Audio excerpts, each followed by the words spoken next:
and a temple that had been made with man, और उस मंदिर में विश्वास कर सकता था जो मनुष्य के द्वारा बनाया गया था।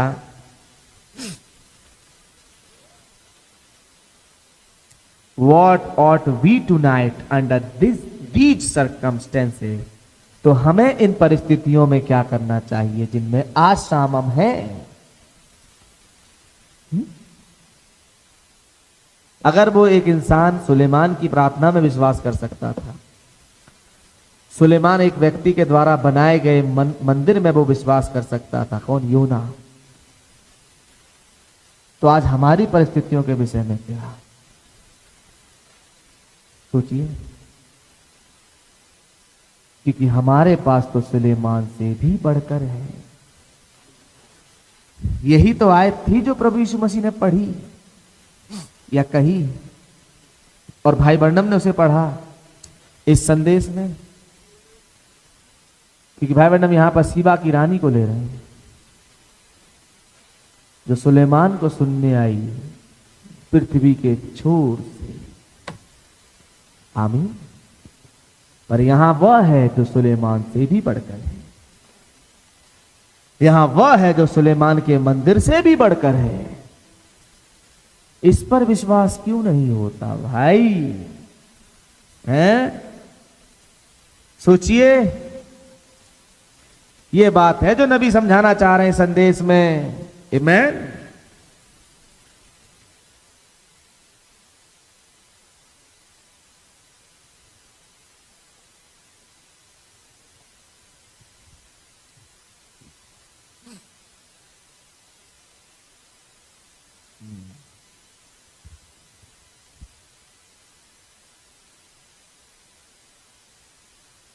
Not look to a temple made with hands, उस मंदिर की तरफ नहीं देख रहे जो हाथों से बनाया है, और an earthly man who prayed, और ना एक ऐसे मनुष्य पर जो पृथ्वी का है उसकी प्रार्थना पर हम विश्वास नहीं कर रहे। मतलब क्या है? आज हमारे पास जो मंदिर है वो हाथों से बनाया हुआ नहीं है। आइए हम उस प्रार्थना को पढ़े जरा। यूहन्ना रचित सुसमाचार 17 अध्याय।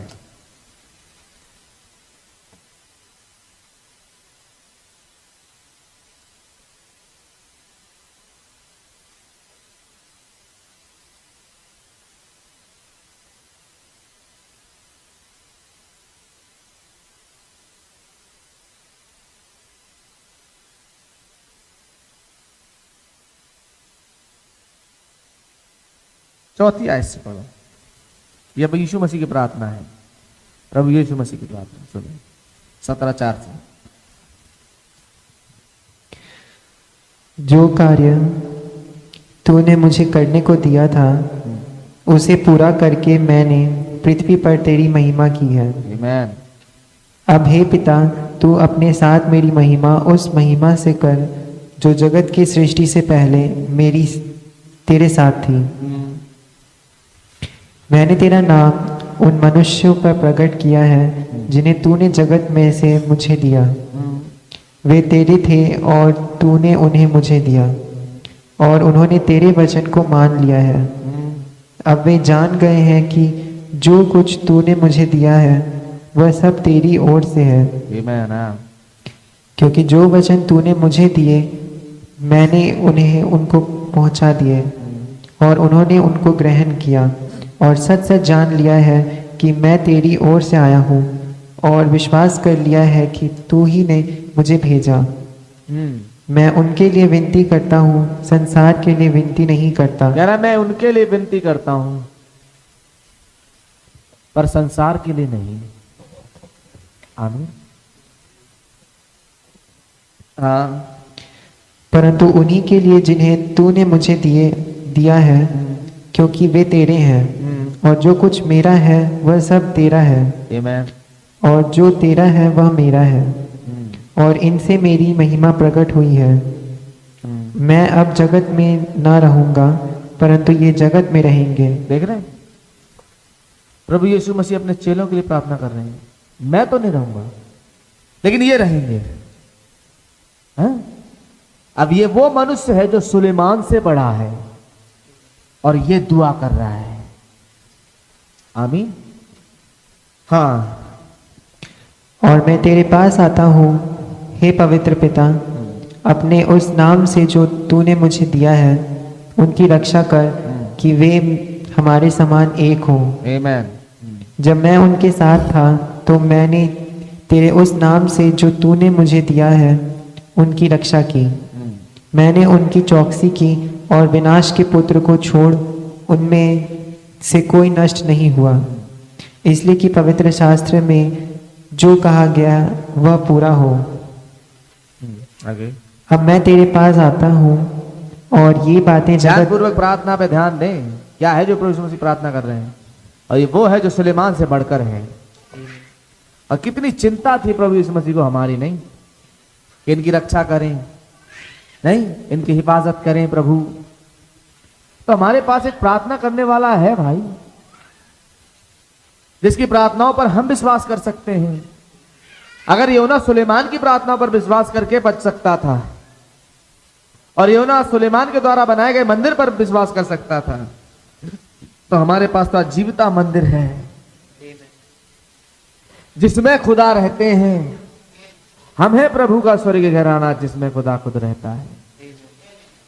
आमीन, हालेलुया। हाँ, अब मैं तेरे पास आता हूँ और ये बातें जगत में कहता हूँ कि वे मेरा आनंद अपने में पूरा पाएं। मैंने तेरा वचन उन्हें पहुंचा दिया है और संसार ने उनसे बैर किया। देख रहे हैं?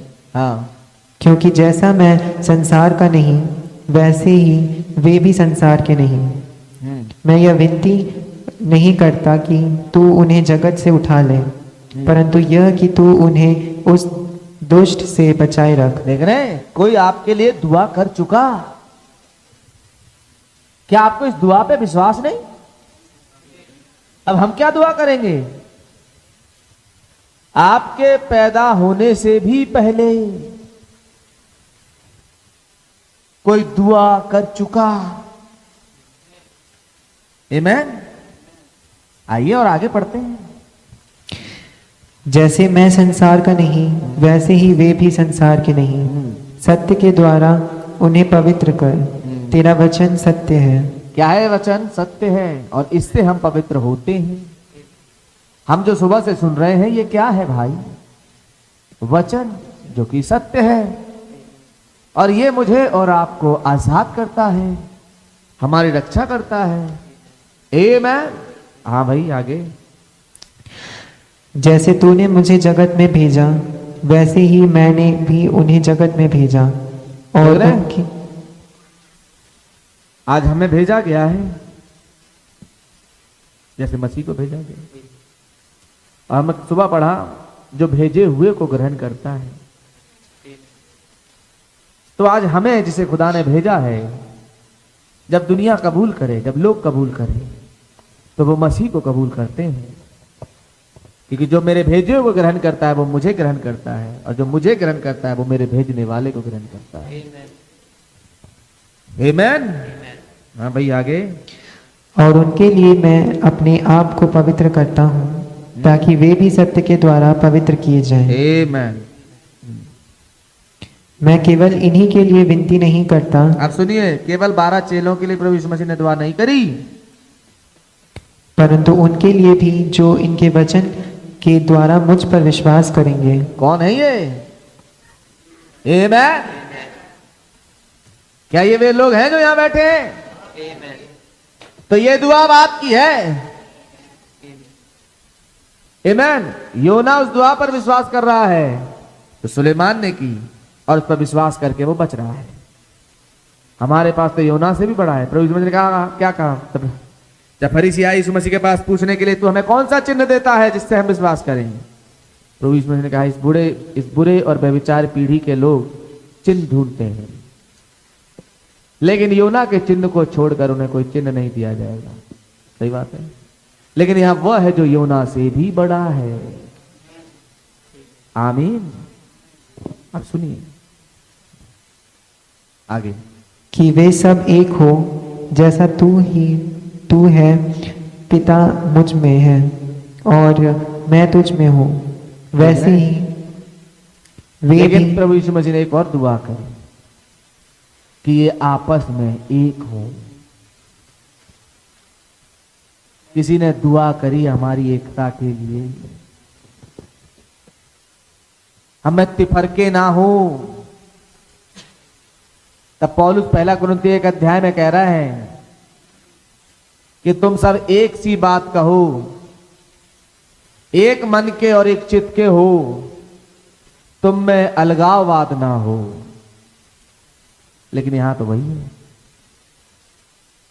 प्रभु यीशु मसीह ने दुआ करी कि ये एक हो, मैं और पिता एक हैं। फिर पिता मुझ में है और मैं पिता में हूं।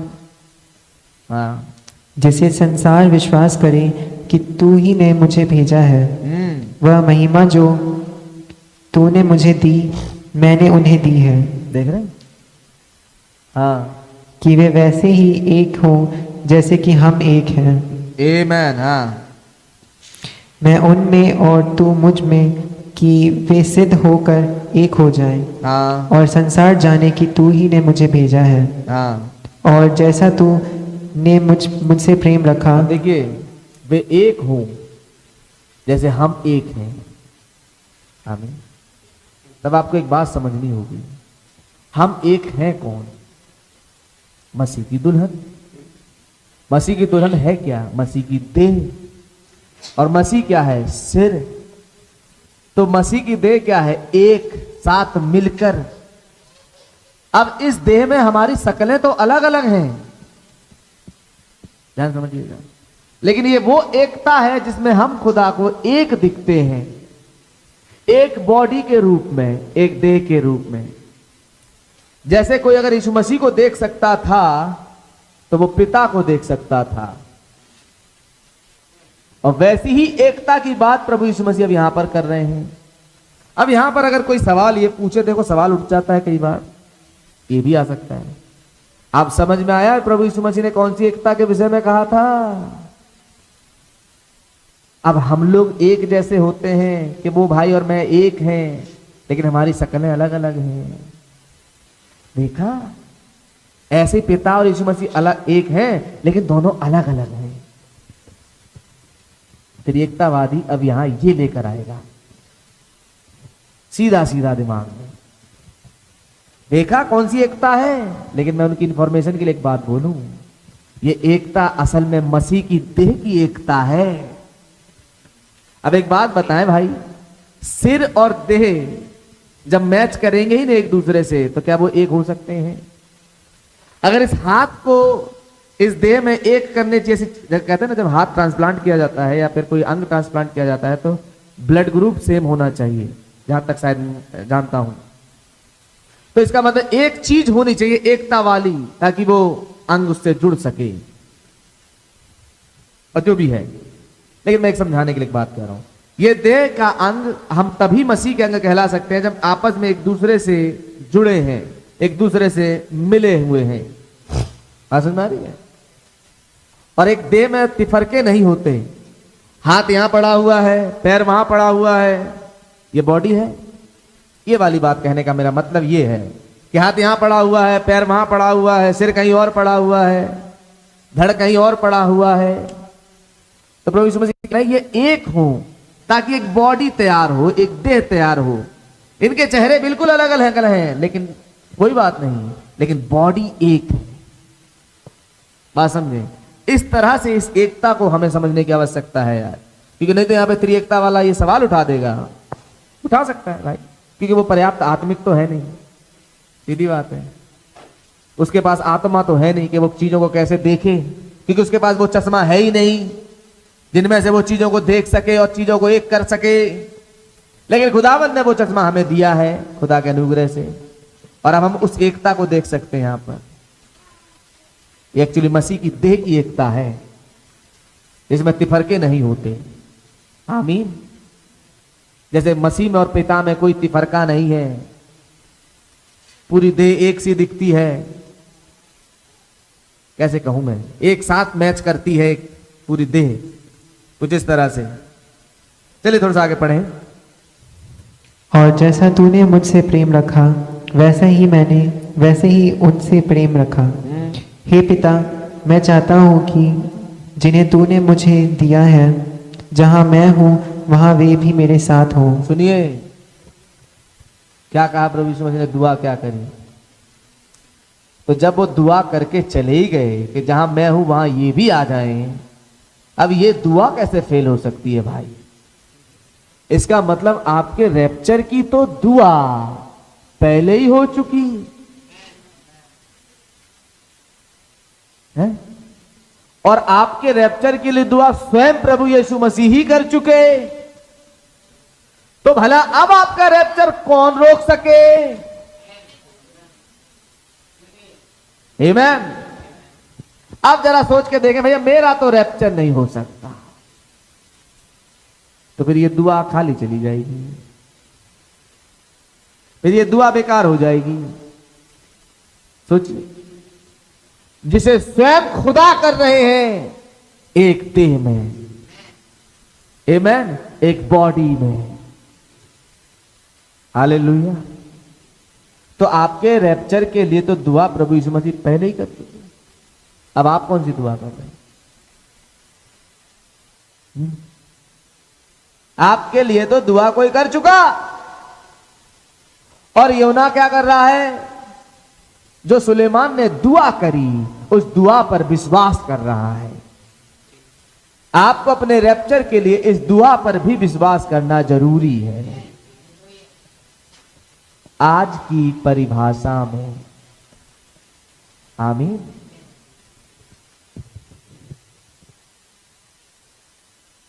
क्यों ऐसी दुआएं भाई बंडम ने नहीं करी?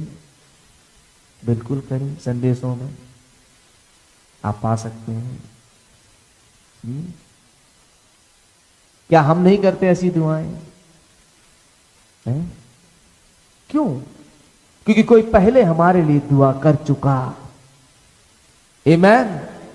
ताकि हम वहां हो जहां वो है। 24 में फिर से, हे पिता, मैं चाहता हूं कि जिन्हें तूने मुझे दिया है। अब ये चाहत है प्रभु यीशु मसीह की कि आपका रैप्चर हो। और किसी की चाहत, जब खुदा की ही चाहत यह है कि आपका रैप्चर हो, तो भैया आपका रैप्चर टाल कौन सकता है? आपका रैप्चर किसी की चाहत है। आमीन। सोचिए, और जब खुदावंद चाहे तो उसे कौन रोक सकता है? मैं चाहता हूं। अब ये दुआ नहीं कर रहे कि मैं प्रार्थना कर रहा हूं, मैं चाहता हूं। मेरी ये दिली इच्छा है कि जहां मैं हूं मेरी पत्नी भी वहां हो। आमीन। मेरी दुल्हन भी वहां हो, ताकि जहां मैं हूं वहां तुम भी रहो। आमीन। ये मेरी दिली इच्छा है, ये चाहत है किसी की। आमीन। और हम किसी की चाहत को पूरा करने जा रहे हैं। अब इन्हीं किन्हीं दिनों में ये दुआ, ये चाहत पूरी होने जा रही है। हालेलुया। क्या बढ़िया बात नहीं कि आप किसी की चाहत हैं? आपका रैप्चर किसी की चाहत है। हम ब्लेसेड लोग हैं मेरे भाई। अगर आप भी नहीं समझे तो कब समझेंगे? आगे, जहां मैं हूं वहां वे भी मेरे साथ हों। बिल्कुल। कि वे मेरी उस महिमा को देखें जो तूने मुझे दी है। ताकि वे मेरी उस महिमा को देखें जो तूने मुझे दी है। कब? जब जगत की सृष्टि भी नहीं हुई। क्योंकि यही बोला प्रभु यीशु मसीह ने, मेरी महिमा उस महिमा से कर जो जगत की सृष्टि से पहले तेरी मेरे साथ थी। और वो महिमा हम देखें तो इसका मतलब क्या है भाई?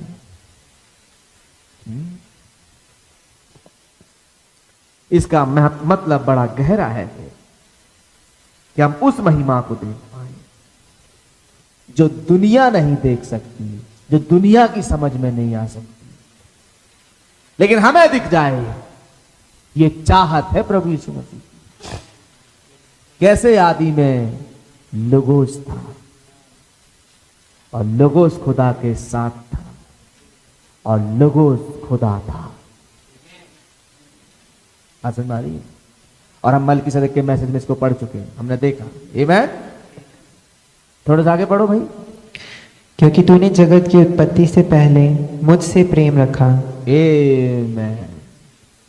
हाँ, हे धार्मिक पिता, संसार ने मुझे नहीं जाना, हाँ, परंतु मैंने तुझे जाना, हाँ। और इन्होंने भी जाना कि तू ही ने मुझे भेजा है। देख रहे, मैं प्रभु आपको जानता हूं और ये मुझे जानते हैं। इसका मतलब ये वो कैटेगरी है जो प्रभु यीशु मसीह को जानती है, और जानती तो केवल उसकी पत्नी है। आमीन। ये दुआ पहले से हो चुकी। अब इस दुआ पर आप विश्वास करेंगे या अविश्वास करेंगे, it is up to you. ये आप पर डिपेंड करता है कि आप क्या करेंगे। ये स्वयं खुदा देहधारी दुआ कर रहा है। तो फिर आज इस युग में क्या दुआ करी नबी ने? क्या आज देहधारी खुदा नहीं आया? आज दुआ नहीं हुई? क्या संदेशों में दुआएं नहीं भरी पड़ी? आप पढ़ते हैं हर संदेश के आखिरी में, हर संदेश की शुरुआत में उन दुआओं को जो आज इस युग में मनुष्य का पुत्र करा। और जब कभी उन दुआओं में कोई व्यक्ति शामिल हो जाता है, वो चंगा हो जाता है। होता है नहीं होता है? होता है। मैंने देखा है, मैं जानता हूं कि जब नबी दुआएं कर रहे हैं और वहां पर कह रहे हैं कोई और तो जरूरत में नहीं है, अपना हाथ उठाए खुदा की ओर, हम दुआ करते हैं। और ऐसे कोई हाथ उठाता है और दुआ होती है, वो व्यक्ति चंगा हो जाता है। आमीन। मैं वहां नहीं था जब भाई बहन दुआ कर रहे हैं, आप नहीं थे वहां जब भाई बहन दुआ कर रहे हैं, लेकिन आप जब दुआ के साथ शरीक होते हैं, आप चंगे हो जाते हैं। आपकी जो कोई भी जरूरत हो वो पूरी हो जाती है। आमीन। सोचिए, आपके लिए कोई दुआएं कर चुका, आपको तो बस उन दुआओं पर विश्वास करना है। आमीन। हालेलुया। खुदा का नाम मुबारक हो। आमीन। फिर मैंने तेरा नाम उनको बताया और बताता रहूंगा। मैंने तेरा नाम उनको बताया, टाइटल्स नहीं बताए, पिता पुत्र पवित्र आत्मा। मैंने नाम बताया है और बताता रहूंगा, क्योंकि नाम में उद्धार है, टाइटल्स में नहीं है। आमीन। उद्धार नाम में है, ना कि टाइटल में भैया। क्या जबरदस्त बात है नहीं? मैंने तेरा नाम उन्हें बताया है और बताता रहूंगा। आज भी बता रहा है। अद्भुत नाम क्या है नाम?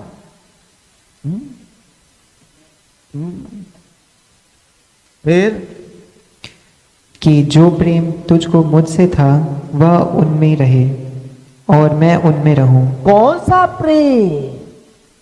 अब बात आएगी उस 8वें पायदान की, कि भाईचारे की प्रीत पे, उस दिव्य प्रेम में बढ़ते जाओ।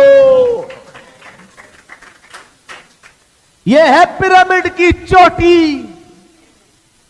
जिसमें बढ़ते जाओ, जिसे प्राप्त कर लो। आमीन। मिला आपको दूसरा पत्रस पहला अध्याय का हिस्सा जो यहां दुआओं में चल रहा है?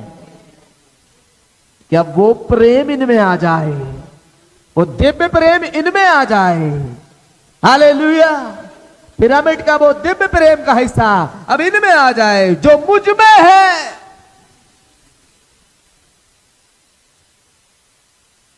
ये संदेश है इस घड़ी के लिए जिसमें मैं और आप रह रहे हैं। क्या आप तैयार हैं भाई? क्या आपका पिरामिड उस ऊंचाई तक पहुंच गया जहां कैपस्टोन आए, जहां चोटी का पत्थर लगे? आपके पिरामिड पे अगर अभी तक चोटी का पत्थर नहीं आया है, आपका पिरामिड अधूरा है। जी हां, नहीं समझ में आ रहा है? इसीलिए चोटी का पत्थर जरूरी है, इसके बिना वो पिरामिड अधूरा है। लेकिन चोटी का पत्थर पौलुस के युग में नहीं आया। ऑफ कोर्स उसके पास दर्शन था उस चोटी के पत्थर का, इरेनियस के टाइम पे नहीं आया। ऑफ कोर्स उसके पास दर्शन था। Martin Columba Luther, Wesley. लेकिन जब आई भाईचारे की प्रीति की बात, तब खुदाई प्रेम आया, दिव्य प्रेम, सातवीं पायदान के ऊपर। जब भाई वर्णम 7th ब्लॉक में खड़े हैं, याद है 7वें ब्लॉक में मैं खड़ा था और तब कुछ होता है। तब भाई वर्णम 7वें ब्लॉक में कुछ बोल रहे हैं। जब भाई वर्णम पहली बार उस भवन की नींव का पत्थर रखने जा रहे हैं और कह रहे 7वीं ब्लॉक में मैं खड़ा था, कुछ हुआ, कुछ घटा। अभी तो कहां पहुंचे हो आप पिरामिड में?